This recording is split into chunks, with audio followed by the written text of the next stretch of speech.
বাচ্চাদের স্বরবর্ণ ও ব্যঞ্জন বর্ণ পড়ানোর সঠিক পদ্ধতি নাম্বার 1, আঙুল দিয়ে পড়ানোর অভ্যাস করাবেন।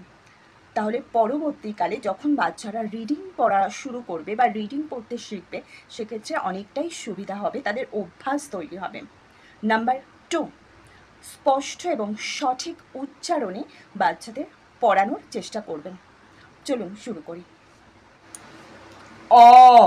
অয়ে অজগরটি আসছে তেরে, আয় আমটি আমি খাবো পেরে। রস্য ইতে ইঁদুর ছানা ভয়ে মরে। দীর্ঘ ইতে ঈগল পাখি পাছে ধরে। রস্য উতে উট চলেছে মুখটি তুলে। দীর্ঘ উটি আছে ঝুলে। রিয়ে ঋষি মশাই বসেন পূজায়। লিয়ে লিকার যেন ডিগবাজি খায়। এতে এক্কা গাড়ি ছুটছে জোরে। ওইতে ওই দেখো ভাই চাঁদ উঠেছে। ওতে ওল খেও না ধরবে গলা। ওতে ঔষধ খেতে মিছে বলা। ব্যঞ্জন বর্ণ। কয় কাকা তুয়ার মাথায় ছুটি। খয় খ্যাক শিয়াল পালাই ছুটি। গয় গরু বাছুর দাঁড়িয়ে আছে। ঘয় ঘু ঘু পাখি ডাকছে গাছে।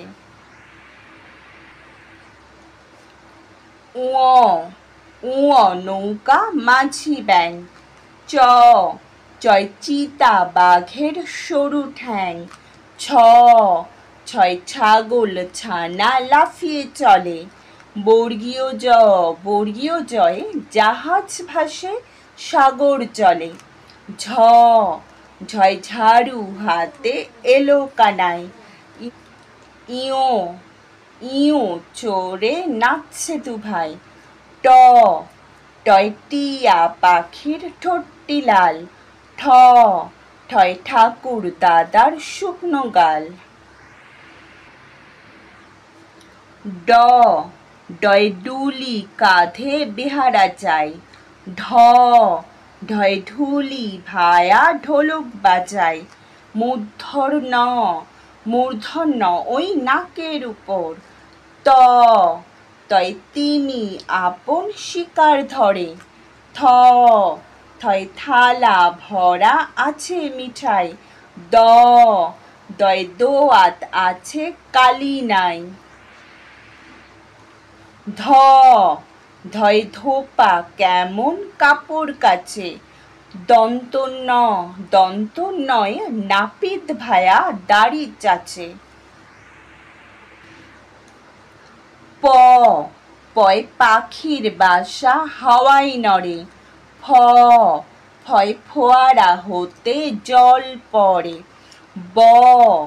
বয় বুলবুলিটির মুখটি কালো। ভয়ে ভাল্লুক জানে নাচতে ভালো। ময়ে ময়ূর নাচে পেখম তুলে।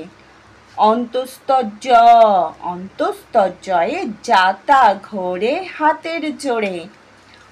বয়শূন্য রয়ে রাজহাঁসটির গলা সরু। লয় লাঠির চোটে পালাই গরু।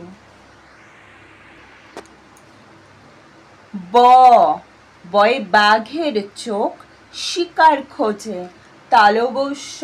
তালবস্যয় শকুন কাঁদে গরুর শোকে। মূর্ধন্য ষাঁড় ছুটেছে পুকুর পাড়ে। দন্তস্বয় সিংহ রাগে কেশর নাড়ে। হয় হাসি মুখটি দেখতে বেশ। ডয়শূন্য রয়ের দফা হলো শেষ। ঢয়শূন্য র এর মাথা কামড়ে খায়। অন্তস্থ অ, অন্তস্থ অ ছিল তাই বেঁচে যায়। খণ্ডত্ব, খণ্ডত্ব ওই পুষের লেজে। অনুস্বার, অনুস্বারটি হারিয়ে গেছে। বিসর্গ, বিসর্গ এর ভুরো পেট। চন্দ্রবিন্দু, চন্দ্রবিন্দুর মাথা হেট।